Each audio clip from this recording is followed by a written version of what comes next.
സന്തോഷത്തോട് വത്സനബ്രാഹ്മനെ പ്രാർത്ഥിച്ച് കസേരയിരുത്തിയ ശിക്ഷമാണ് ഞാൻ മടങ്ങി പഞ്ചാബിലേക്ക് പോകും. ഈ വത്സനബ്രാഹ്മനോട് യാതൊരു വൈരാഗ്യമില്ല. ചിലപ്പോൾ ചെന്ന് ഞാനും പുള്ളിമായിട്ട് വലിയ എനിക്ക് യാതൊരു വൈരാഗ്യമില്ല.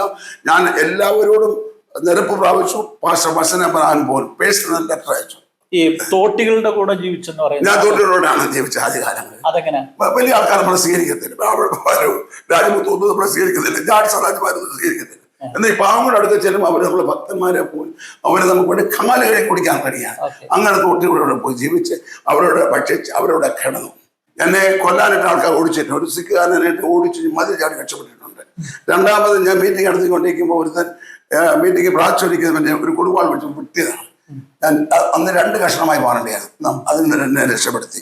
എന്നാൽ ആ വീട്ടിലെ ആ മനുഷ്യൻ തന്നെ പിൽക്കാലങ്ങളിൽ 6 മാസം എൻ്റെ കൈയാൽ സ്നാനപ്പെട്ട് വിശ്വാസിയായി തീരാൻ ഇടയായി. നീ പഞ്ചാബ് വിട്ടു പോയില്ലെങ്കിൽ നിന്റെ പിള്ളേരെ ഞങ്ങൾ കിഡ്നാപ്പ് ചെയ്യും, നിന്നെ ഞങ്ങൾ വെടിവെച്ചുകൊള്ളൂ, അതുകൊണ്ട് പഞ്ചാബ് ഇത്ര ദിവസം കൊണ്ട് മാറണം എന്ന് പറഞ്ഞു.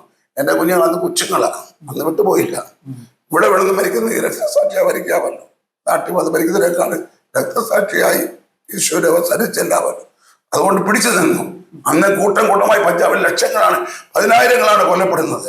റോഡുകളിൽ പോകാനൊക്കത്തില്ല, മാർക്കറ്റിൽ പോകാനോ വലിയ കൂട്ടം കൊലം നടക്കുകയാണ്. ഞാൻ കണ്ടതാണ് ചെറിയ ചെറിയ പീസായി ആ മനുഷ്യന്റെ ശരീരങ്ങൾ മറയ്ക്കുന്നത് ഞാൻ കണ്ടിട്ട് പൊട്ടിക്കറിഞ്ഞിട്ടുണ്ട്. അങ്ങനെ ഇതൊക്കെ കണ്ടപ്പോൾ എനിക്ക് മരുന്ന പോയില്ല.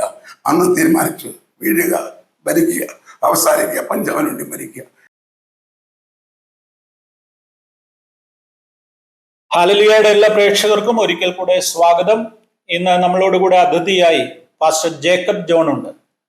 മലയാളി പെന്തക്കോസ്ത് സമൂഹത്തിന് പരിചയപ്പെടുത്തലുകൾ ആവശ്യമില്ലാത്ത അനുഗ്രഹീതനായ ഒരു ദൈവദാസനാണ് പാസ്റ്റർ ജേക്കബ് ജോൺ.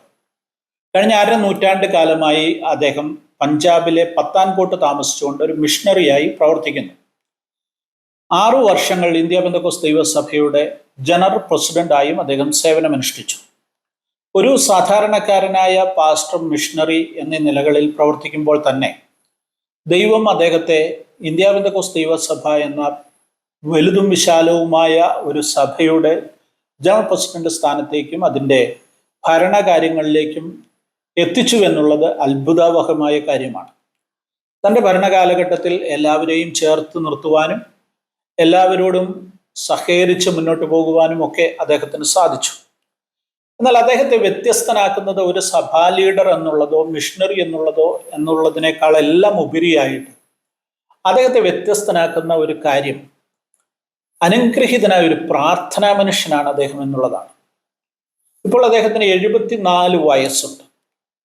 ഈ 74 വയസ്സിനിടയിൽ കഴിഞ്ഞ 50 വർഷങ്ങൾ പഞ്ചാബിൽ താമസിക്കുമ്പോൾ നിരവധി തവണ അദ്ദേഹം 40 ദിവസങ്ങൾ തുടർച്ചയായി ഭക്ഷണം വെടിഞ്ഞ് ഉപവാസത്തോടുകൂടെ പ്രാർത്ഥിച്ചിട്ടുണ്ട്. ഇപ്പോഴും കഴിഞ്ഞ 40 ദിവസങ്ങൾ അദ്ദേഹം തുടർമാനമായ ഉപവാസ പ്രാർത്ഥനയിലായിരുന്നു. ഈ രാജ്യത്തിന്റെ അനുഗ്രഹത്തിന് വേണ്ടി, ദൈവജനത്തിന്റെ ഉണർവിന് വേണ്ടി ഒക്കെ നിരവധി തവണ പ്രാർത്ഥനകൾ സംഘടിപ്പിക്കുകയും വിശാലമായ നിലയിൽ അതിനുവേണ്ടി ജനങ്ങളെ ആഹ്വാനം ചെയ്യുകയും ഉത്സാഹിപ്പിക്കുകയും ഒക്കെ ചെയ്യുന്ന അനുഗ്രഹീതനായ ഒരു ദൈവദാസൻ. ഇപ്പോൾ അദ്ദേഹം ഒരു പ്രാർത്ഥനാ യാത്ര ആരംഭിച്ചിരിക്കുന്നു. ഭാരതം മുഴുവൻ എല്ലാ സംസ്ഥാനങ്ങളിലും കാലുകുത്തി ഓരോ സംസ്ഥാനത്തിനു വേണ്ടി പ്രാർത്ഥിക്കുവാനുള്ള ഒരു പ്രാർത്ഥനാ യാത്ര. കേരളത്തിൽ നിന്നാണ് അത് ആരംഭിച്ചിരിക്കുന്നത്.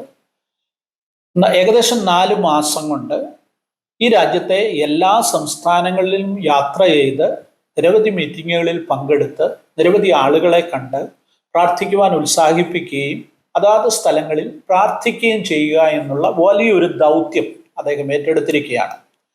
ഭാരത പ്രാർത്ഥനാ യാത്ര എന്നാണ് അദ്ദേഹം അതിന് പേര് കൊടുത്തിരിക്കുന്നത്.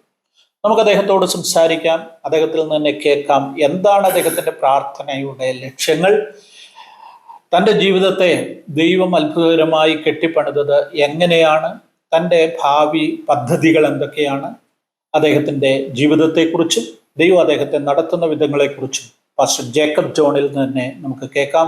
സ്വാഗതം ചെയ്യാം പാസ്റ്റർ ജേക്കബ് ജോണിനെ.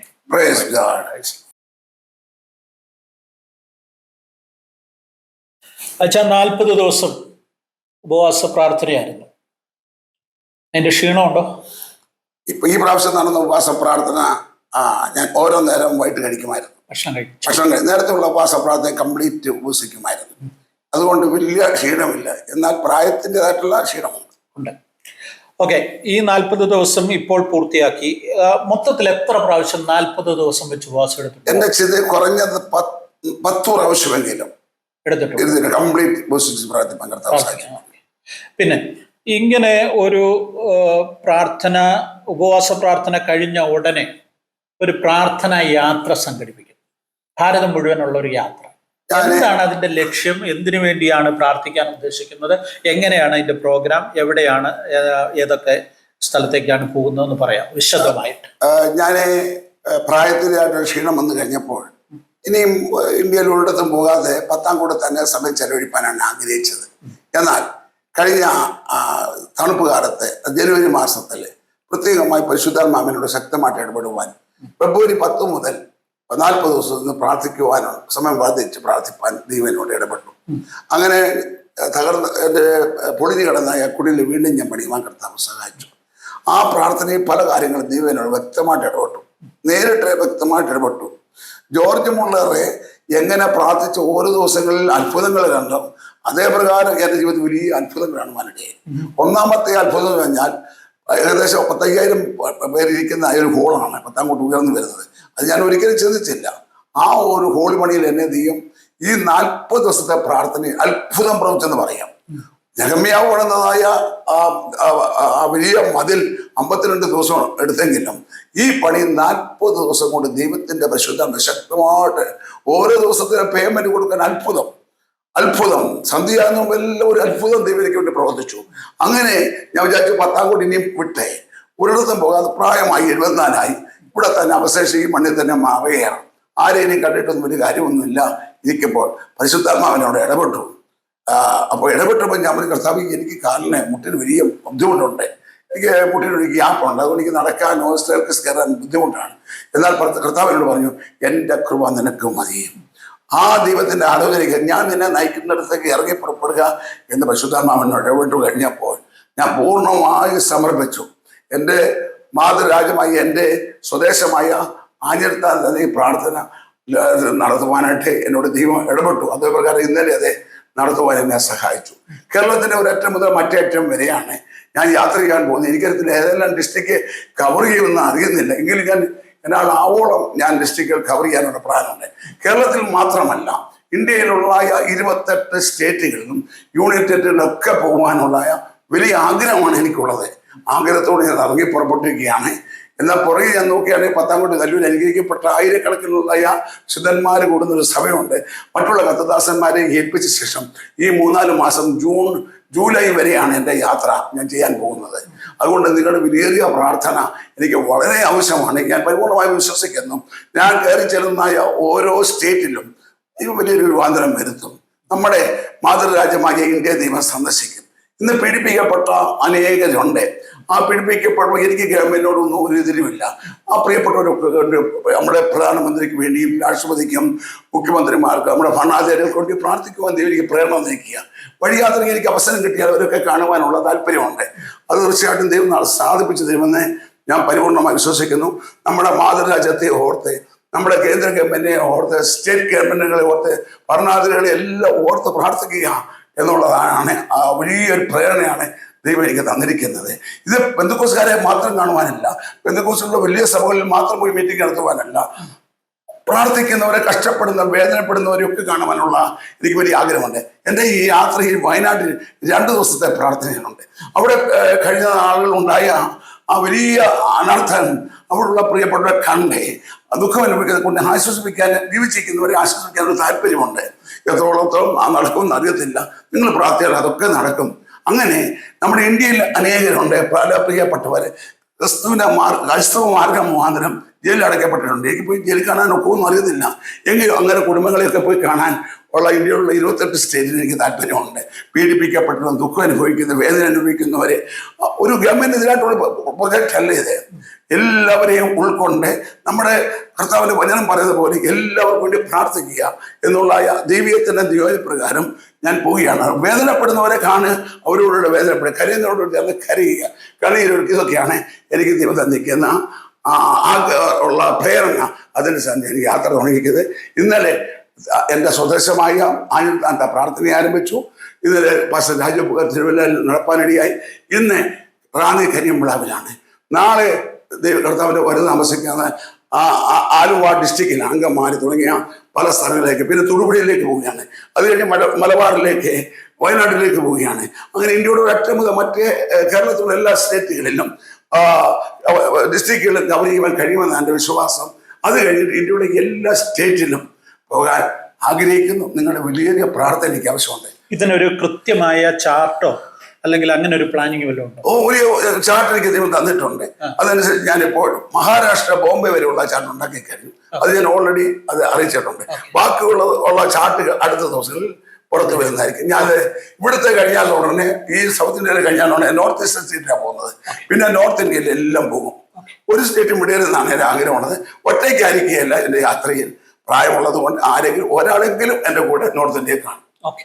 ഈ ഇന്ത്യ പെന്തക്കോസ്ത് ദൈവസഭയുടെ ലോകമെങ്ങുമുള്ള സഭകൾ, എനിക്ക് തോന്നുന്നത് ഒരു 12,000-13,000-ഓളം ചർച്ചുകൾ IPCക്ക് ലോകമെങ്ങുമായിട്ടുണ്ട്.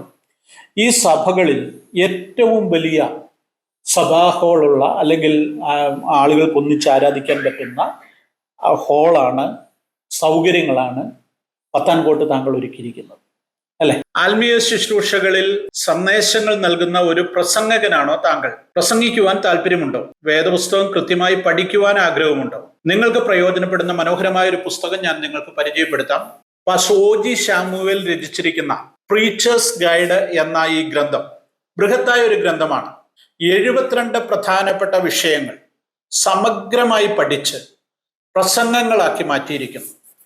1000-ലധികം പേജുകളുള്ള ഈ പുസ്തകത്തിന്റെ ഓരോ പേജും പ്രസംഗങ്ങളാണ്. 100 കണക്കിന് പ്രസംഗങ്ങൾ ഇതിനകത്ത് ഉള്ളടങ്ങിയിരിക്കുന്നു. ഈ ഗ്രന്ഥത്തിന്റെ വില 1000 രൂപയാണ്. നിങ്ങൾക്ക് ഈ പുസ്തകം വാങ്ങുവാൻ താല്പര്യമുണ്ടെങ്കിൽ ഇതോടൊപ്പം നൽകിയിരിക്കുന്ന ഫോൺ നമ്പറിൽ വാട്സപ്പ് സന്ദേശമായിട്ട് നിങ്ങളുടെ അഡ്രസ് അയച്ചു തരിക. കൂടുതൽ വിവരങ്ങൾ ഞങ്ങൾ നിങ്ങളെ അറിയിക്കുന്നതായിരിക്കും. മാത്രവുമല്ല, ഈ പുസ്തകം വാങ്ങുമ്പോൾ നിങ്ങൾക്ക് സൗജന്യമായി മറ്റൊരു മനോഹര ഗ്രന്ഥം കൂടെ നൽകുന്നു.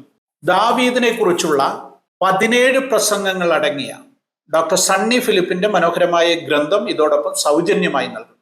താല്പര്യമുള്ളവർ ബന്ധപ്പെടുക. അത് ശരിയാണ്. ഞാൻ ഒരിക്കലും ചിന്തിച്ചിരുന്നില്ല. എന്നാലേ ഇന്ന് 5 വർഷത്തിന് മുമ്പ് ഒരു ദേവദാസൻ കടന്നു വന്നു. നമ്മൾ ഇന്ന് നേരത്തെ പഴയ ആരാധന ഹോളിൽ പറഞ്ഞപ്പോൾ അദ്ദേഹം ആത്മാവ് നിറഞ്ഞ് നമ്മൾ പഠിക്കുന്ന സാധു സിംഗ്, സുന്ദർ സിംഗ് വന്നേ, കർദാസ് സിംഗ് പറഞ്ഞ് കൺവേർട്ട് ചെയ്ത ഒരു ദേവദാസനുണ്ട്, ഒരു മനുഷ്യനുണ്ട്. അദ്ദേഹത്തിന്റെ ലാൻഡിൽ അത് നമ്മൾ മേടിച്ചു കഴിഞ്ഞു. 5000 പേര് ഇരിക്കുന്ന ഒരു ഹോൾ ഉയർന്നു വരുന്നതായിട്ട് അദ്ദേഹം എന്നോട് പറഞ്ഞു. അന്ന് ഞാൻ പൊട്ടിച്ചിരിച്ചു, എങ്ങനെ നടക്കും? 40 സെന്റ് ഇല്ല. ഈ 40 സെന്റിൽ 5000 പേര് ഇരിക്കുന്ന ഹോൾ എങ്ങനെ ഉയർന്നു വരുന്നു? എന്നാൽ പിൽക്കാലങ്ങളിൽ ഞാൻ ബേസ്മെന്റ് പണിതു. അത് 2500, 2000-2500 പേർക്ക് ഇരിക്കാം. അത് കഴിഞ്ഞ് ഫസ്റ്റ് ഫ്ലോർ പണിഞ്ഞപ്പോൾ 2500. അങ്ങനെ 5000 പേരിരിക്കുന്ന ഹോളിന്റെ പണികളാണ് ഏറെക്കുറെ നടക്കുവാൻ കർത്താവ് സഹായിച്ചത്. ഇപ്പൊ ഒരു ഫ്ലോറിൽ കഴിഞ്ഞാൽ കംപ്ലീറ്റ് 5000 പേരിന്ന് ആത്മാവിൽ അതേ സമയം ഒരു നിന്ന് മീറ്റിംഗ് നടക്കുമ്പോൾ സ്ക്രീൻ തന്നെയാണ്. അവിടെ നിന്ന് 5000 പേർക്ക് ഇന്ന് ആരാധിക്കുവാൻ കഴിയും. അങ്ങനെ ഒരു വലിയ ഹോള് IPCക്ക് ഉണ്ടാകുമെന്ന് ഞാൻ ഒരിക്കലും ചിന്തിച്ചിരുന്നില്ല. എനിക്ക് തോന്നുന്നത്, എനിക്കറിയത്തില്ല അത്രയും കുറിച്ച് അറിവുകൾ. എന്നാൽ IPCക്ക് ഏറ്റവും 5000 പേരിക്കുന്ന ഒരു ഹോളും ഇല്ലെന്നാണ് എനിക്ക് ലഭിക്കാനിട. ഞാൻ IPC പ്രസിഡന്റ് ആയിരുന്നല്ലോ. ഞാൻ യാത്ര ചെയ്തിട്ട് അതുകൊണ്ട് ഉണ്ടായിട്ടില്ല. അത് പത്താൻകോട്ടാണെന്ന് എൻ്റെ ചിന്ത. ഓക്കെ. ഈ പത്താൻകോട്ട് എത്തിയതിനെ കുറിച്ചൊന്ന് പറഞ്ഞു. 50 വർഷം മുമ്പ് ഈ പത്താൻകോട്ട് എങ്ങനെ എത്തിപ്പെട്ടു? പത്താൻകോട്ട് എത്തുവാനുള്ള മുഖ്യ കാരണം, ഞാൻ ഡെറാഡൂൺ ബൈബിൾ കോളേജിൽ പഠിച്ചിരിക്കുകയാണ്. ഞാനും പാസ്റ്റർ ജോൺ രാജനും ഒക്കെ അവിടെ പഠിച്ചവരാണ്. അങ്ങനെ ഇരിക്കുമ്പോൾ PG വർഗീസ് പറഞ്ഞ കത്തദാസൻ ഞങ്ങളെ ഇവിടേക്ക് ജമ്മു കാശ്മീരിലേക്ക് ക്ഷണിപ്പാനിടയായി. ജമ്മു കാശ്മീരിൽ പോകുവാനായിട്ട് റെഡിയായി. ഇന്നൊക്കെ 50 വർഷത്തിന് മുമ്പെയാണ്. അദ്ദേഹത്തിനോടൊത്ത് ഞാൻ ചെന്ന് ബോർഡറിൽ ജമ്മുവിൽ പോയി പ്രവർത്തനം ആരംഭിപ്പാനിടയായി. ആ പ്രവർത്തനത്തിന് ശേഷം ഞാൻ മടങ്ങിപ്പോയി. പിന്നെ ആ മീറ്റിംഗിൽ ക്യാപ്റ്റൻ ഷാമു അന്ന് ക്യാപ്റ്റൻ എനിക്കുകയാണ്. അദ്ദേഹം എന്നോട് ചോദിച്ചു, പാസ്റ്റർ ജയിക്കുകയാണ്, നിങ്ങൾ IPCക്കാരനുണ്ടെങ്കിൽ നിങ്ങൾ താമസം കൊടുത്തെങ്കിൽ താല്പര്യമുണ്ടെങ്കിൽ അടുത്ത പ്രാവശ്യം വെക്കേഷൻ കഴിഞ്ഞ് വരുന്ന സന്ദർഭത്തിൽ നിങ്ങളുടെ കോഴ്സ് കഴിയുമ്പോൾ വരുമ്പോൾ ഈ കാശ്മീരിലേക്ക് വെൽക്കം എന്ന് പറഞ്ഞു. അങ്ങനെ കാശ്മീരിലേക്ക് പോകുവാനായിട്ട് ഞാനും പാസ്റ്റർ ജോൺ രാജനും കൂടെ അദ്ദേഹത്തെ 50 വർഷം മുമ്പ് കാണുവാനായിട്ട് അദ്ദേഹമാണ് പറഞ്ഞത്, നമുക്ക് പത്താൻകോട്ട് പഞ്ചാബിൽ ഒരു വേലസ്ഥലമുണ്ട്, അവിടെ ആൾക്കാർ അധികമില്ല, 2-3 പേര് കൂടുന്ന ഒരു ചെറിയ മലയാളി കൂടുന്ന കൂടിവരമുണ്ട്. അവിടെ പോകാൻ താല്പര്യമെങ്കിൽ അദ്ദേഹം അവിടെ ചെന്ന് അന്ന് തന്നെ പ്രാർത്ഥിച്ച് കുരുവിള ഏബ്രഹാം ഇന്ന് ഛത്തീസ്ഗഡിന്റെ പ്രസിഡന്റാണ്. കുരുവിള ഏബ്രഹാം എന്ന് പറഞ്ഞ കത്തദാസനോട് പ്രവർത്തിക്കുന്നത് അക്കന്നൂരാണ്. അദ്ദേഹത്തിന് അവിടെ താമസിച്ച പിറ്റേ ദിവസം രാവിലെ അദ്ദേഹമാണ് കൊണ്ടുപോയി എന്നെ പത്താംകോട്ടാക്കുവാൻ. അങ്ങനെ പ്രവർത്തനം ആരംഭിച്ചു. 2-3 പേര് കൂടുന്ന ഒരു കൂടിവരവായിരുന്നു. ഇന്ന് അത് ആയിരക്കണക്കാൾ മക്കളെ തീരുവാനിടയായി.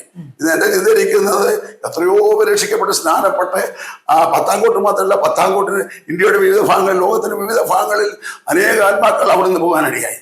അത് കൂടുതലും മലയാളികളുണ്ടെങ്കിലും കൂടുതലും ഹിന്ദിക്കാരായിട്ടുള്ള ആൾക്കാരാണ്. ഈ പത്താൻകോട്ട് അങ്ങനെ പ്രവർത്തനം ആരംഭിച്ചു. അന്നൊന്നും ഈ സൗകര്യങ്ങളൊന്നും ഇല്ലല്ലോ. ഇല്ല. ജീവിതം എങ്ങനെയായിരുന്നു? ആദ്യ കാലത്ത് ഞങ്ങൾ ഇരുന്നപ്പോൾ ഞങ്ങൾക്ക് താമസിക്കാനുള്ള വീടൊന്നുമില്ല. ഒരു വാടകയാണ് ഞങ്ങൾ എടുത്തത്. അതിനകത്ത് ബാത്റൂം ഇല്ല, ടോയ്ലറ്റ് ഒന്നുമില്ല. ഞാനും പാസ്റ്റർ ജോൺ രാജന് പോകുന്ന ബാത്റൂമിലൊക്കെ പോകണമെങ്കിൽ, ടോയ്ലറ്റൊക്കെ പോകണമെങ്കിൽ കുപ്പിയും പിടിച്ചുകൊണ്ട് പോകണം. ടോയ്ലറ്റൊക്കെ പോയിട്ട് അങ്ങനെ 1-2 കിലോമീറ്റർ നടന്നാണ് ഞങ്ങൾ ടോയ്ലറ്റൊക്കെ പോയി. ഞങ്ങൾ ഒരു പുറവുറപ്പില്ലായിരുന്നു. അന്ന് 45 രൂപ വാടകയുള്ളൂ. അന്ന് പാസ്റ്റർ PM സാറാണ് ഭാഗ്യ കേരള മിഷൻ ബോർഡിന്റെ ഡയറക്ടർ, ചെയർമാനായിട്ട്. അദ്ദേഹം ഞങ്ങൾക്ക് 50 രൂപ വെച്ച് അയച്ചു തരുമായിരുന്നു. 50 രൂപയാണ് ആദ്യ കാലത്ത് നിന്ന്. 50 അതിൽ 45 രൂപ വാടക പോയ 5 രൂപ കൊണ്ടാണ് ഞങ്ങൾ ജീവിക്കേണ്ടത്. വലിയ ബുദ്ധിമുട്ടാണ്. അങ്ങനെ ആദ്യ കാലത്ത് ഞങ്ങൾക്ക് പൈസയില്ല, ഭക്ഷണത്തിന് പൈസയില്ല, ബുദ്ധിമുട്ടാണ്. അങ്ങനെ ഇരിക്കുമ്പോൾ 3 ദിവസം ആഹാരമില്ല. ഇരിക്കുന്ന പോലെ ഞാൻ ട്രാക്ടർ കൊടുത്തിട്ട് തിരിച്ചു വരുമ്പോൾ പാസ്റ്റർ ഉണ്ടാക്കാൻ പറഞ്ഞു, നമുക്ക് ഇന്നൊരു ഗസ്റ്റ് വന്നു. ഞാൻ ചോദിച്ചു, ആരാ ഗസ്റ്റ്? ഒരു എലി വന്നു. അതിന് ചുണ്ടി 100 രൂപ വീണ് അദ്ദേഹം കാണിച്ചു. അത് ഞങ്ങൾ എടുത്തു. ആ സന്ദർഭത്തിൽ ഒരു എലി നമ്മുടെ സമീപത്ത്, അദ്ദേഹം ഞങ്ങൾ താമസിച്ചുകൊണ്ട് വീടിന്റെ സമീപത്ത് ഒരു എലി വരികയും അത് എലിയുടെ ചുണ്ടിൽ നിന്ന് 100 രൂപ താഴെ വേണം. എലി ഒരു 100 രൂപ നോട്ട് കടിച്ചോണ്ട് ഇട്ടു. അത് നമ്മുടെ പാസ്റ്റർ ജോൺ രാജൻ അതെടുത്തു. ഞാനപ്പോൾ ഇങ്ങനെ ലഹരികൾ കൊടുത്തിട്ട് വീട്ടിൽ വന്നപ്പോൾ അദ്ദേഹം പറഞ്ഞു, നമുക്ക് എന്തൊരു 100 രൂപ ഇട്ടിച്ച് പോയെന്ന് പറഞ്ഞു. അങ്ങനെ ആ 100 രൂപ, അന്നത്തെ കാലത്ത് 100 രൂപ വലിയ വില ഉണ്ടാകും. ആകെ ഒരു വാടക 45 ഉള്ളൂ. 25 പൈസ ഉണ്ടെങ്കിൽ, കാലണ ഉണ്ടെങ്കിൽ നമുക്ക് 1 കിലോ മീൻ കിട്ടും. ഞങ്ങളത് മേടിച്ചു. അന്ന് ഉച്ചയോടുകൂടിയാണ് pastor TS Abraham, pastor captain ശമ്പലുണ്ട് അവിടെ വരുന്നത്. അവരോട് സ്റ്റോറി പറഞ്ഞു. അയൽവക്കത്തുകാരോടൊക്കെ വിളിച്ചു ചോദിച്ചു, നിങ്ങളുടെ വല്ല പൈസ വല്ല നഷ്ടപ്പെട്ടു? ചിലപ്പോൾ 2 പോയി, 1 പോയി, 5 രൂപ 10 രൂപ, ആരും 100 രൂപയ്ക്ക് വന്നില്ല. അങ്ങനെയാണ് ഞങ്ങൾക്ക് ദൈവം അത്ഭുതം പ്രവർത്തിപ്പാനിടയായി. ആ 100 രൂപ കൊണ്ട് ഞങ്ങൾ വാർന്ന ആഹാരം കഴിച്ചു. ബാക്കി കൊണ്ട് ഒരു രജായി അല്ലെങ്കിൽ കിൽട്ട് എന്ന് പറയും, ചെറുപ്പകാലമായിരുന്നു. അങ്ങനെ അതാണ് അതാണ് ആദ്യത്തെ അത്ഭുതം. ഈ തോട്ടികളുടെ കൂടെ ജീവിച്ചെന്ന് പറയുന്നത്? ഞാൻ തോട്ടികളോടാണ് ജീവിച്ചത് ആദ്യകാലങ്ങളിൽ. അതെങ്ങനെ? വലിയ ആൾക്കാർ നമ്മളെ സ്വീകരിക്കത്തില്ല. രാജ്യമൊത്ത് ഒന്നും നമ്മളെ സ്വീകരിക്കത്തില്ല. ജാഡ് സദാജ്മാരൊന്നും സ്വീകരിക്കത്തില്ല. എന്നാൽ ഈ പാവങ്ങളുടെ അടുത്ത് ചെല്ലുമ്പോൾ അവർ നമ്മളെ ഭക്തന്മാരെ പോയി അവരെ നമുക്ക് വേണ്ടി കമാലുകളെ കുടിക്കാൻ കഴിയാണ്. അങ്ങനെ തോട്ടികളോടെ പോയി ജീവിച്ച് അവരോട് ഭക്ഷിച്ച് അവരോടെ കിടന്നു. അങ്ങനെ അവരൊക്കെ ഇന്ന് തോട്ടികളെന്ന് പറയാനൊക്കെ അവരുടെ മക്കളെല്ലാം വലിയ പോലീസ് ഓഫീസേഴ്സും പട്ടാളത്തിലും അതുപോലെ വലിയ വലിയ സ്കൂൾ ടീച്ചേഴ്സൊക്കെ ആയി മാറിക്കളയും.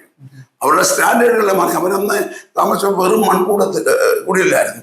ഇന്ന് അവർക്ക് 2-3 നിലയിൽ എല്ലാവർക്കും നല്ല നല്ല വലിയ വാഹനങ്ങളാണ് ഉള്ളത്. അത്രമാത്രം ആ പാവങ്ങൾ എന്ത് ചെയ്യും, ഈ ബൈബിളിനെ സ്വീകരിച്ചത് വരവായി അവരനുഗ്രഹിക്കപ്പെടുവാനിടയായി. അന്ന് തന്നെ വിളിക്കുന്നത്, നമ്മൾ വിളിക്കുന്നത് ഈ തോട്ടിയുടെ ഭാഷ എന്നാണ് വിളിച്ചുകൊണ്ടിരുന്നത്. തോട്ടികളുടെ ഭാഷ എന്നാണ് എൻ്റെ അമ്മ പോലും വിളിച്ചിരുന്നത്. എന്നാൽ അവിടെ വന്ന് കണ്ടപ്പോൾ എൻ്റെ അമ്മയ്ക്ക് മനസ്സിലായി പാവങ്ങളോടുള്ള എൻ്റെ ഹൃദയം എന്താണെന്ന് എൻ്റെ അപ്പനും അമ്മയ്ക്ക് മനസ്സിലാക്കാൻ ഇടയായി. അവരും അത് സന്തോഷിപ്പാൻ പിൽക്കാലങ്ങളിടയായി. ഇന്ന് ഞാൻ തോട്ടികളുടെ മാത്രമല്ല, പാവങ്ങൾ മാത്രമല്ല, പഠിത്തം ജാഡ് സദാജ്യന്മാരെ, പഠിത്തമുള്ള വലിയ വലിയ ഉന്നത നിലവാരത്തിലുള്ളവരൊക്കെ ഇതിനെ കൂട്ടായ്മ വന്നുകൊണ്ടിരിക്കുകയാണ്. ഓക്കെ. ഈ പഞ്ചാബിൽ വലിയ ആത്മീയ ഉണർവ് ഉണ്ടാകുന്നു എന്നാണ് വാർത്ത. കുറച്ചു കാലങ്ങളായിട്ട് അങ്ങനെ ഒരു ഇതുണ്ട്. അതിനെ കുറിച്ച് എന്ത് പറയും? പഞ്ചാബിൽ വാസ്തവം പറഞ്ഞാൽ ഇന്നേക്ക് ദീർഘവർഷം മുമ്പേ ജോൺ ഹൈഡ് എന്ന് പറഞ്ഞ ഭക്തനായ മനുഷ്യൻ കിടന്നു വന്നു. ജോൺ ഹൈഡ് അദ്ദേഹം വന്ന് ആത്മാർത്ഥമായി പഞ്ചാബിനെ പ്രാർത്ഥിച്ചു. അദ്ദേഹം എൻ്റെ മെയിൻ സ്റ്റേഷനായിരുന്നു മോഹ എന്ന് പറയുന്നത്. അദ്ദേഹം പ്രാർത്ഥിച്ച പ്രാർത്ഥന ഇതാണ്: കർത്താവ്, എനിക്ക് പഞ്ചാബിനെ തരണമേ, അല്ലെങ്കിൽ എന്നെ എടുത്തുകൊള്ളണമേ. താനൊരു ഹൃദയത്തിലെ ലിവർ രോഗിയായിരുന്നു. അദ്ദേഹത്തെ അങ്ങനെ പ്രാർത്ഥനയുടെ ഫലമായി പഞ്ചാബിൽ അദ്ദേഹത്തിന് അന്ന് യാത്ര ചെയ്യാനുള്ള കുതിരയായിരുന്നു. കുതിരപ്പുറത്ത് യാത്ര ചെയ്ത് പഞ്ചാബിൽ അന്ന് ലാഹോറും അതുപോലെ സയൽക്കോട്ടൊക്കെ എന്ന് പറഞ്ഞാൽ പഞ്ചാബ് പട്ടണമാണ്. അന്ന് പാകിസ്ഥാന് വേണ്ടി വേർതിരിക്കപ്പെട്ടു. ഒരേ രാജ്യമായിരിക്കുക. അവിടെ എല്ലാം ഈ മനുഷ്യൻ ഓടി നടന്ന് ഈ കുതിരപ്പുറത്ത് യാത്ര ചെയ്ത് അലറി കരഞ്ഞുകൊണ്ട് ആത്മാക്കണ്ഠനെ വിളിക്കുക. അദ്ദേഹത്തിന്റെ പ്രാർത്ഥനയുടെ ഫലമാണ് സാധു സുന്ദര സിംഗ്, ഭഗത് സിംഗ്, അദ്ദേഹത്തിന്റെ കാലത്ത് ലക്ഷോപലക്ഷങ്ങൾ യേശുവിനെ അറിവാനിടയായി. എന്നാൽ അദ്ദേഹത്തിന്റെ കാലശേഷം അദ്ദേഹം വളരെ രോഗിയായി തുടർന്ന് ശിശു ചെയ്യുവാൻ കഴിയപ്പോൾ അദ്ദേഹത്തിന് കപ്പൽ യാത്ര ചെയ്ത് അദ്ദേഹം പോയി അമേരിക്കയിൽ പോയി ദിവസം ചെല്ലുവാനിടയായി. എന്നാൽ അന്ന് അദ്ദേഹത്തിന് കത്തിയതായ ആ ആത്മീയ ഉണർവാണ് ഈ പിൽക്കാലങ്ങളിൽ ഇന്നിപ്പോൾ നടന്നുകൊണ്ടിരിക്കുന്നത്. ഇന്ന് പഞ്ചാബിൽ ലക്ഷോപലക്ഷങ്ങളാണ് രക്ഷിക്കപ്പെടുന്നത്. അത് ആരെല്ലാം എന്തെല്ലാം എതിർത്തത് പറഞ്ഞാലും മലയാളികളായിട്ടുള്ള നമ്മളെ കൂടെയല്ല, ആ നാട്ടുകാരായിട്ടുള്ള സിഖുകാര്, ആ നാട്ടുകാരായിട്ട് ചെറുപ്പക്കാരായിട്ടുള്ള അതിന് വരുന്നുള്ള കൂട്ടം, അവർ മുഖാന്തരം കൂട്ടമായി രക്ഷിക്കപ്പെട്ടു വരികയാണ്. അതിനാരും പല്ല് കടിച്ചാൽ ആരെല്ലാം എതിർത്താലും ഞാൻ എന്താ സ്വന്തം കണ്ടേ ഞാൻ ഒരു യോഗം നടത്തി വരുമ്പോൾ ലക്ഷങ്ങളാണ് യോഗം കഴിയും. മാരാമൺ കമ്മീഷനേക്കാൾ ജനമാണ് ഇടിച്ച് ഇറങ്ങി വരുന്നത്. റോഡുകളിലും ട്രാഫിക്കുകൾ ജാമായി തീരുവാനിടയായി.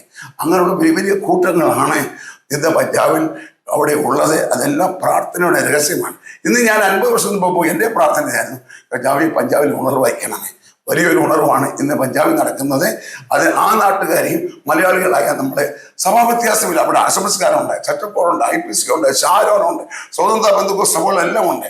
വിവിധ ബന്ധുക്കോസഭ മലയാളികളും ആ നാട്ടുകാരും എല്ലാം ഒന്നു ചേർന്ന് വലിയൊരു പ്രവർത്തനമാണ് ചെയ്യുന്നത്. വലിയൊരു ഉണർവാണ് ഇന്ന് പഞ്ചാബിൽ നടക്കുന്നത്. ഇതെത്ര ആരെല്ലാം നോക്കിയാലും ഇപ്പൊ എത്തി അണയാൻ കഴിയുന്ന എന്റെ പൂർണ്ണ വിശ്വാസമുള്ള എതിർപ്പുകളുണ്ട്, വെല്ലുവിളികളുമുണ്ട്. ഈ പഞ്ചാബിൽ ഈ 50 വർഷം നാട് വിട്ട് പഞ്ചാബിൽ പോയി താമസിച്ചു. എപ്പോഴെങ്കിലും മടങ്ങി പോരണമെന്ന് തോന്നിയിട്ടുണ്ട്? ഒരിക്കലും ഉണ്ടായിട്ടില്ല. എനിക്ക് മടങ്ങി പോകാനുള്ള വലിയ അവസരങ്ങൾ ഉണ്ടായിരുന്നു. പ്രത്യേകിച്ച് ഒത്തിരി പ്രശ്നങ്ങൾ ഉണ്ടായിട്ടില്ല. എനിക്ക് ബുദ്ധിമുട്ട് ഒത്തിരി ഉണ്ടായിട്ടുണ്ട്. എന്നെ കൊല്ലാനായിട്ട് ആൾക്കാർ ഓടിച്ചിട്ടുണ്ട്. ഒരു സിഖുകാരനായിട്ട് ഓടിച്ച് മതിൽ ചാടി രക്ഷപ്പെട്ടിട്ടുണ്ട്. രണ്ടാമത് ഞാൻ മീറ്റിംഗ് നടത്തിക്കൊണ്ടിരിക്കുമ്പോൾ ഒരുത്തൻ മീറ്റിംഗ് പ്രാച്ചൊലിക്കുന്ന ഒരു കൊടുവാൾ വെച്ച് വിട്ടിയതാണ്. ഞാൻ അന്ന് 2 കഷ്ണമായി മാറേണ്ടിയായിരുന്നു. അതിൽ നിന്ന് എന്നെ രക്ഷപ്പെടുത്തി. എന്നാൽ ആ വീട്ടിലെ ആ മനുഷ്യൻ തന്നെ പിൽക്കാലങ്ങളിൽ 6 മാസം എൻ്റെ കയ്യാൽ സ്നാനപ്പെട്ട് വിശ്വാസിയായി തീരാനിടയായി. പിന്നെ വേറൊരു മനുഷ്യൻ സുജാംപൂർ എന്ന സ്ഥലത്ത് ഞാൻ മീറ്റിംഗ് നടത്തുന്ന പീർ ബാബ എന്ന് പറഞ്ഞ വലിയ വിഗ്രഹത്തെ ആരാധിക്കുന്ന ഒരു വലിയ ഏരിയ ഉണ്ട്. അതെല്ലാം അടിച്ച് പൊളിച്ചു. ഞാനല്ല പൊളിച്ചത്, അവിടുത്തെ ചെറുപ്പക്കാരെ രക്ഷിക്കപ്പെട്ട 45 പേര്. അത് മുഖാന്തരമായിട്ട് എന്നെ ഒരു കോപിഷണമായ ഒരു മനുഷ്യൻ ഗ്ലാസ് ചെക്കുന്ന ഞാൻ ആഹാരത്തിരിക്കുകയാണ്. ആ മനുഷ്യൻ കോപിഷണായ തലക്കടിച്ചു. ആ ഗ്ലാസ് ചെക്ക് ദൂരെ പോയി വീഴാനായിട്ട് ഞാൻ രക്ഷപ്പെട്ടു. അങ്ങനെ പല പ്രാവശ്യം, ഒരു പ്രാവശ്യമല്ല, എനിക്ക് തട്ടം തന്നോ, നീ പഞ്ചാബ് വിട്ടു പോയില്ലെങ്കിൽ നിന്റെ പിള്ളേരെ ഞങ്ങൾ കിഡ്നാപ്പ് ചെയ്യും, നിന്നെ ഞങ്ങൾ വെടിവെച്ചുകൊള്ളൂ, അതുകൊണ്ട് പഞ്ചാബ് ഇത്ര ദിവസം കൊണ്ട് മാറണം എന്ന് പറഞ്ഞു. എൻ്റെ കുഞ്ഞുങ്ങൾ അന്ന് കൊച്ചുങ്ങളാണ്, അന്ന് വിട്ടുപോയില്ല. ഇവിടെ വിടുന്ന് മരിക്കുന്ന ഈ രക്തസാക്ഷിയായി മരിക്കാമല്ലോ.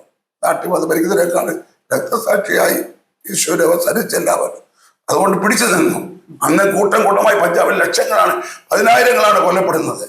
റോഡുകളിൽ പോകാനൊക്കത്തില്ല, മാർക്കറ്റിൽ പോകാൻ വലിയ കൂട്ടം കൊലം നടക്കുകയാണ്. അതായത് സിഖുകാരുടെ ഖാലിസ്ഥാൻ മൂവ്മെന്റ് നടക്കുകയാണ്. അവിടെ ട്രെയിൻ യാത്ര ചെയ്യാനുള്ള, ബസ് യാത്ര ചെയ്യാനുള്ള, മാർക്കറ്റ്, ഓപ്പൺ മാർക്കറ്റിൽ പോകാനും ഏത് സമയം എന്തും നടക്കും. ബോംബ് ബ്ലാസ്റ്റ് ഞങ്ങളുടെ 10-ാം കൂട്ടുന്നത് എത്ര ബസ്സുകളാണ് ബോംബ് ബ്ലാസ്റ്റ്. ഞാൻ കണ്ടതാണ് ചെറിയ ചെറിയ പീസായി ആ മനുഷ്യന്റെ ശരീരങ്ങൾ വറയ്ക്കുന്നത് ഞാൻ കണ്ടിട്ടുണ്ട്, കണ്ടിട്ട് പൊട്ടിക്കറിഞ്ഞിട്ടുണ്ട്. അങ്ങനെ ഇതൊക്കെ കണ്ടപ്പോൾ എനിക്ക് മരുന്ന പോയില്ല. അന്ന് തീരുമാനിച്ചു വീഴുക, ഭരിക്കുക, അവസാനിക്കുക, പഞ്ചാബിന് വേണ്ടി ഭരിക്കുക. അങ്ങനെ പിടിച്ചു നിന്നു. എൻ്റെ ഭാര്യയും ഒരു ഗവൺമെന്റ് ജോലിക്കാരത്തിയായിരുന്നു. അവർക്ക് വേണമെങ്കിൽ വീട്ടിൽ പോരാമായിരുന്നു. എന്നാൽ ഞങ്ങൾ വിട്ടില്ല. അത് കഴിഞ്ഞ് എന്നെ ദൈവം IPC മുൻനിരയിൽ കൊണ്ടുവന്നു. എനിക്ക് വേണമെങ്കിൽ കേരളത്തിൽ സെറ്റിലാക്കാമായിരുന്നു, ലോകത്തിന്റെ എവിടെ സെറ്റിലാക്കാമായിരുന്നു. മടങ്ങി 10-ാം കൂട്ടിലൊക്കെ മടങ്ങിപ്പോയി. അവിടെ ഇപ്പോൾ കുടിൽ കെട്ടി ഞാൻ പ്രാർത്ഥിച്ചുകൊണ്ടിരിക്കുകയാണ്. ഒത്തിരി എനിക്കെതിരായിട്ട് ആക്ഷേപങ്ങളുണ്ട്. അങ്ങോട്ട് പറഞ്ഞോട്ടെ. എന്നാൽ അതിന് മൊത്തത്തിലാണ് ദൈവം ആയിരക്കണക്കിന് ആത്മാക്കളെ തിരികെയാണ്. ഈ കുടിൽ കെട്ടി പ്രാർത്ഥിക്കാനുള്ള ഒരു ചിന്ത അതെങ്ങനെ വന്നു? ഈ ലോകത്തിൽ ഞാൻ അന്യനും പരദേശി എന്നുള്ളതാണ്. അബ്രഹാം പിതാക്കന്മാരെല്ലാം കൂടാരവാസികളായിരുന്നു. ഈ ലോകത്തിൽ എന്തെല്ലാം സൗദമുണ്ടായാലും ഇതൊന്നുമില്ലെന്ന് എനിക്ക് മനസ്സിലായി. അതുകൊണ്ട് എനിക്ക് ഹോളില്ലെന്നല്ല, വലിയ ഹോളുണ്ട്, 5000 മനോഹരമായ ഹോളാണ് കൊണ്ടിരിക്കുന്നത്. എന്നാൽ ഈ ലോകത്തിലെ വാസം നമ്മൾ പരദേശം എന്നുള്ളത് കൊണ്ട് എനിക്ക് അങ്ങനെ തോന്നി. കുടിൽ കെട്ടി പാർത്ത് യോനാ കുടിൽ കെട്ടി നിലവയ്ക്ക് വേണ്ടി നോക്കി നിലയ്ക്ക് എന്തുണ്ടായിരുന്നു, അതുപോലെ ഞാൻ കുടിൽ കെട്ടി ഇങ്ങനെ നോക്കുകയാണ്. പഞ്ചാബിൽ എന്താ നടക്കാൻ പോകും? തീർച്ചയായിട്ടും ഒരു മൂവ്മെന്റ് നടക്കും, വലിയ മാറ്റം ഉണ്ടായിക്കൊണ്ടിരിക്കുകയാണ്. ഞാൻ ഒരു കാര്യം കൊണ്ട് പറയട്ടെ, ജോർജ് മുള്ളർ നടത്തിയതിൽ ഉപരിയായിട്ടാണ് ഇപ്പോൾ ഞങ്ങൾ നടത്തുന്നത്. ഒരിക്കലും ചിന്തിക്കാത്ത കാര്യങ്ങളാണ് നടക്കുന്നത്. അതുകൊണ്ട് ഈ ഭാരത പ്രാർത്ഥന യാത്രയിൽ വലിയൊരു മൂവ്മെന്റ് അത് പഞ്ചാബിലെ എല്ലാ സ്റ്റേറ്റും നടക്കുക തന്നെ. ഞങ്ങളുടെ കാലുകുത്തുന്നവർക്ക് മാറ്റം ദൈവം വരുത്തുമെന്ന് ഞാൻ പരിപൂർണ്ണ വിശ്വസിക്കുന്നു. ഈ പഞ്ചാബിൽ 50 വർഷമായി പാർക്കുന്ന പാസ്റ്റർ ജേക്കബ് ജോൺ ഇപ്പോൾ 5000 പേർക്ക് ഇരിക്കാവുന്ന ഒരു കെട്ടിടമുണ്ടാക്കി അവിടെ വലിയ ആരാധനയൊക്കെ നടന്നുകൊണ്ടിരിക്കുന്നു. എന്നാൽ അദ്ദേഹം ഇപ്പോഴും പാർക്കുന്നത് ഒരു ചെറിയ വീട്ടിനകത്താണ്. അത് വാടകയാണോ? അല്ല, അത് വാടകയായിരുന്നു. എന്നാൽ കഴിഞ്ഞ ദിവസം അവിടെ നടന്നൊരു സംഭവം, ഞാൻ താമസിക്കുന്ന വാടകക്കാരൻ അവൻ ആ വീട്ടിൽ നിന്ന് മാറിക്കൊടുക്കണം പറഞ്ഞു. വാടക വീട്ടിൽ നിന്ന് മാറിക്കൊടുക്കും. അവരവരുടെ ഭാര്യയും കൂടെ പറഞ്ഞു. അത് ഞങ്ങൾക്ക് വലിയ വേദനജനകമായി. എത്ര വർഷമായിട്ട് അവിടെ താമസിക്കും? ഞങ്ങൾ ഒരു 91 പെട്ടതാണ്. 91 ഏകദേശം 30 വർഷത്തിൽ അവിടെ താമസിക്കും. അവനും എൻ്റെ ഭാര്യയും എന്നോട് പറഞ്ഞു ഇവിടെ ഇറങ്ങിപ്പോകണം, 5 ലക്ഷം രൂപ തരാം, അതാണ് പിള്ളേരുടെ തീരുമാനം. അത് വലിയ വേദന തോന്നി. അങ്ങനെ ഇരിക്കുമ്പോൾ എൻ്റെ മോന് പ്രാവശ്യം വന്നു. നിങ്ങളോട് പറഞ്ഞു, പപ്പ നിങ്ങൾക്ക് ഇവിടെ വർക്കാനുള്ള സ്ഥലം, അതുകൊണ്ട് എൻ്റെ മോൾ ആ കാര്യത്തിൽ മുമ്പോട്ട് വന്നു. അവരുടെ പേരിലേക്ക് വാങ്ങിച്ചു. മോൾ പേര് വാങ്ങിച്ചു, പണം കൊടുത്തിട്ടില്ല. കുറച്ചുകൂടി രൂപ കൊടുക്കാൻ 1 ലക്ഷം കൊടുത്തുള്ളൂ, ബാക്കി കുറച്ചുകൂടി രൂപ കൊടുക്കാനുണ്ട് ആ വീട്ടുകാർക്ക്. അങ്ങനെ ആ മോക്ക് വേണ്ടി വാങ്ങിച്ച വീട്ടിൽ ഞാനിപ്പോൾ പാർക്കുന്നു, പലദിശയായി പാർക്ക്. പിന്നെ ഞാൻ ആ വീട്ടിൽ പോയിട്ടുണ്ട്, അവിടെ താമസിച്ചിട്ടുണ്ട്. വളരെ ഇടുങ്ങിയ സാഹചര്യത്തിലുള്ള ചെറിയൊരു വീട്. അവിടെ ഏറ്റവും എനിക്ക് വേദന തോന്നിയ കാര്യം, ആ വീടിൻ്റെ നമ്മൾ കയറി ചെല്ലുന്നത് അടുക്കളയിലൂടെയാണ്. അടുക്കളയിലേക്കാണ് ആദ്യം കയറി ചെല്ലുന്നത്, ചെറിയൊരു ഇടുങ്ങിയ വാതിലിലൂടെ. അടുക്കള എന്ന് പറഞ്ഞാൽ ഒരു 2-2.5 അടി വീതിയുള്ള ഒരു ചെറിയ മുറി. 2.5 അടി അല്ലെ 3 അടി, 2.5 അടി വീതിയുള്ള നമ്മുടെ ഒരു വലിയ ഡെസ്കിന്റെ വലിപ്പം മാത്രമുള്ള ഒരു അടുക്കളയാണ് ആ വീടിനുള്ളത്. ആ അടുക്കളയിൽ പാസ്റ്റർ ജേക്കബ് ജോണിന്റെ വൈഫ്, ആ ദൈവദാസി, അവിടെ നിന്ന് ആയിരക്കണക്കിന് ആളുകൾക്കാണ് ആ കിച്ചനകത്ത് നിന്ന് ഭക്ഷണം ഉണ്ടാക്കി കൊടുത്തത്. വരെ അവിടെ നിന്ന് ആഹാരം ഉണ്ടാക്കി കൊടുത്തത്. Pastor KS Abran, captain Shyami തുടങ്ങിയ അനേക ഭക്തന്മാരെ, പാസ്റ്റർ KC ജോൺ, അതുപോലുള്ള അനേക നമ്മുടെ IPC PP തോമസ് തുടങ്ങിയ ഷിബു നെടുവലി തുടങ്ങിയ IPC ലീഡേഴ്സ് മുഴുക്കം വരുന്നത് ആ ചെറിയ കിച്ചണിൽ നിന്നാണ്. അവരൊക്കെ ചോദിച്ചിട്ടുണ്ട്, അമ്മാമ എങ്ങനെയാണ് ഈ കിച്ചണിൽ ഒരാൾക്ക് നിന്നാൽ ഭിത്തിയിൽ മുട്ടും, അതുപോലെയുള്ള ഒരു സാഹചര്യമുള്ള ഒരു കിച്ചൺ. അദ്ദേഹത്തിന് വേണമെങ്കിൽ വിശാലമായ ഒരു കിച്ചൺ ഉണ്ടാക്കാം, അല്ലെ സൗകര്യങ്ങൾ ഉണ്ടാക്കാം. പക്ഷെ വളരെ ലളിതമായ ഒരു ജീവിതം നയിക്കുകയും അപ്പോൾ തന്നെ വിശാലമായി ചിന്തിക്കുകയും ചെയ്യുന്ന അനുഗ്രഹീതനായ ഒരു ദൈവദാസനും അദ്ദേഹത്തിൻ്റെ ഭാര്യയും, അവര് ഇന്നും ഈ 74 വയസ്സുള്ള സമയത്തും പഞ്ചാബിൽ പത്താൻകോട്ട് താമസിച്ചുകൊണ്ട് കർത്താവിൻ്റെ മഹത്വമുള്ള ശുശ്രൂഷ ചെയ്യുന്നു. ദൈവം അദ്ദേഹത്തിനും അദ്ദേഹത്തിൻ്റെ കുടുംബത്തിനും നൽകിയിരിക്കുന്ന ദർശനത്തെ ഓർത്ത് ഞാൻ ദൈവത്തെ സ്തുതിക്കുന്നു. ഓക്കെ, അവിടെ ഈ പഞ്ചാബിൽ കർത്താവിൻ്റെ വേല ചെയ്തു, ധാരാളം ആത്മാക്കളെ ദൈവം തന്നു. ഇടക്കാലത്ത് IPCയുടെ ലീഡർഷിപ്പിലേക്ക് വരാനായിട്ടൊരു അവസരം ലഭിച്ചു. 2 ടേം, അതായത് 6.25 വർഷം IPCയുടെ പ്രസിഡന്റ് ആയിട്ടിരുന്നു. സന്തോഷത്തോട് പാസ്റ്റർ വത്സനബ്രാഹ്മനെ പ്രാർത്ഥിച്ച് കസരയിരുത്തിയ ശിശുവാണ് ഞാൻ മടങ്ങി പഞ്ചാബിലേക്ക് പോകും. ഈ വത്സനബ്രാഹ്മനോട് യാതൊരു വൈരാഗ്യമില്ല. ചിലപ്പോൾ ഞാനും പുള്ളിയുമായിട്ട് വലിയ എനിക്ക് യാതൊരു വൈരാഗ്യമില്ല. ഞാൻ എല്ലാവരോടും നിരപ്പ് പ്രാപിച്ചു. പാസ്റ്റർ വത്സനബ്രാഹ്മൻ പോലും പേഴ്സണൽ ലെറ്റർ അയച്ചു. പാസ്റ്റർ വത്സനബ്രാഹ്മൻ അവരോട് എന്നോട് എന്തെങ്കിലും കൈപ്പെടും ദൈവതാപത്തിൽ ക്ഷമിക്കണമെന്ന് ഞാൻ അദ്ദേഹത്തോട് ക്ഷമ ചോദിച്ചു. ഈ വത്സൻ എബ്രഹാം അച്ഛനോട് ക്ഷമിച്ചോ? എനിക്ക് മനസ്സിലാകുന്നില്ല. അല്ല, അച്ഛൻ വത്സൻ എബ്രഹാമിനോട് ക്ഷമ പറഞ്ഞു എന്ന് പറഞ്ഞു. അദ്ദേഹം പറഞ്ഞു എന്തെങ്കിലും ഉണ്ടെങ്കിൽ ക്ഷമിക്കണം എന്ന് പറഞ്ഞു എന്ന് പറഞ്ഞു. വത്സൻ എബ്രഹാം അങ്ങനെ റിപ്ലൈ കിട്ടില്ല, വന്നിട്ടില്ല. അത് വരുമ്പോൾ എന്റെ ചിന്തയിരിക്കുന്നത് അദ്ദേഹം വലിയൊരു മനുഷ്യനാണ്. ഞാൻ അദ്ദേഹം മുമ്പിൽ ഒന്നുമില്ല. അതുകൊണ്ട് അദ്ദേഹം ക്ഷമ പറയുന്ന വിഷയമല്ല, എനിക്കൊരു വിഷയമല്ല. ഞാൻ ആഗ്രഹമുണ്ട് സന്തോഷത്തിൽ. പണ്ടത്തെ ഒരു നല്ല കാലം ഉണ്ടായിരുന്നു, ഒന്നിച്ചിന്ന് ഒരേ സ്റ്റേജിൽ ആത്മാവിനെ ആരാധിക്കണം. പണ്ട് ഞങ്ങളൊരു 35 വർഷം മുമ്പ് കുമായിട്ടൊന്ന് ആരാധിച്ച് ഓർമ്മ അതിപ്പോഴും കിടപ്പുണ്ട്. അന്ന് വർഷലപ്പുറം പ്രസംഗിക്കുന്നു, വർഷക്കേസ് റെഡി ചെയ്ത് ഞാൻ ആത്മാവിനെ നൃത്തം ചെയ്തു. രാവിലെ 4 മണി വരെ ആത്മാവിൽ ആരാധിച്ച് ആ കാലം ഉണ്ടാകുവാൻ ഞാൻ എങ്ങനെയെങ്കിലും ആ ഒരു കാലം ഉണ്ടാകാൻ ഞാൻ ആഗ്രഹിക്കുന്നു. അന്ന് വർഷലപ്പുറം അങ്ങനെ ഒരു ചിന്തയിലായിരുന്നല്ലോ. ആരെയും ഒരുത്തർക്കും ഇതിനായിട്ട് പ്രവർത്തിക്കുകയോ ഒരുത്തർക്ക് ആക്ഷൻ എടുക്കത്തില്ല. എന്തോ എനിക്കറിയത്തില്ലയോ അദ്ദേഹത്തിന് ആരാണ് ഇങ്ങനെ ലീഡ് ചെയ്യുന്ന എനിക്കറിയത്തില്ല. എൻ്റെ പൂർണ്ണ വിശ്വാസം അദ്ദേഹം നല്ലൊരു മനുഷ്യനാണ്. അദ്ദേഹത്തിന്റെ പിതാവും അദ്ദേഹത്തിന്റെ പൂർവ്വ പിതാവായ പാസ്റ്റർ KM ഞങ്ങൾക്ക് പറക്കാൻ കഴിയത്തില്ല. അവരുടെ അനുഭവങ്ങൾ എന്റെ പൂർണ്ണ വിശ്വാസം ദൈവം ഒരു മടക്കി വരട്ടെ. IPCക്ക് അത് വർഷം മുമ്പോട്ട് വരും. IPCക്ക് ആകമാനം ഒരു മാറ്റം ഉണ്ടാകും. അതിൽ IPCയിലുള്ള എല്ലാ കർത്തൃദാസന്മാരും, എല്ലാ ഡിസ്ട്രിക്ട് പാസ്റ്റേഴ്സും, എല്ലാ നേതൃത്വങ്ങളും ആഗ്രഹിക്കുന്നതാണ്. അത് നടക്കും. ഈ IPCയുടെ ലീഡർഷിപ്പിലേക്ക് ഇനി വരാൻ എന്തെങ്കിലും സാധ്യതയുണ്ട്? എനിക്കറിയത്തില്ല. എനിക്ക് പ്രായം ഇപ്പോൾ 74 നടക്കുകയാണ്. ഞാൻ ഇതുവരെ ആഗ്രഹിക്കുന്നില്ല. ദൈവം എന്നെ ഇതുവരെ നടത്തിയതിൽ ഞാൻ പോയിക്കൊണ്ടിരിക്കുന്നു. എനിക്കറിയത്തില്ല എന്തായിത്തീരുമെന്ന് ഒന്നും അറിയത്തില്ല. വല്ല വിധേയന്റെ സ്വർഗത്തിൽ പോകണം. അതിനുവേണ്ടി ഞാൻ ഓടുകയാണ്. ഓക്കെ, ഏതായാലും IPCയുടെ പ്രശ്നങ്ങൾ പരിഹരിക്കപ്പെടട്ടെ. എല്ലാവരും സമാധാനത്തോടെ ഐക്യതയോടെ മുന്നോട്ട് പോകുവാനുള്ള സാഹചര്യങ്ങൾ ഉണ്ടാകട്ടെ എന്ന് പാസ്റ്റർ ജേക്കബ് ജോണിനോടൊപ്പം നമുക്കും പ്രാർത്ഥിക്കാം. എന്താണ് പാസ്റ്റർ ജേക്കബ് ജോണിന്റെ ഭാവി പരിപാടികൾ? എന്റെ ഭാവി പരിപാടി എന്ന് പറഞ്ഞാൽ ഇപ്പോൾ എന്നെ കർത്താവിനെ ലീഡ് ചെയ്യാണ് ഈ ഭാരത പ്രാർത്ഥന യാത്ര. അത് കഴിഞ്ഞ് ഇക്കാര്യത്തിൽ ഏതൊക്കെ നടത്തണം. എന്റെ ഹൃദയത്തിലുള്ളതായ സകല പെന്തക്കോസ്തുകാരുടെ ലീഡേഴ്സിനെയും കാണാനുള്ള ആഗ്രഹമുണ്ട്. അത് കഴിഞ്ഞാൽ പെന്തക്കോസ്തുകാരെ മാത്രമല്ല, ക്രൈസ്തവ ലീഡേഴ്സിനെ കാണുവാൻ താല്പര്യമുണ്ട്. എത്രത്തോളം നടക്കുമെന്ന് അറിയത്തില്ല.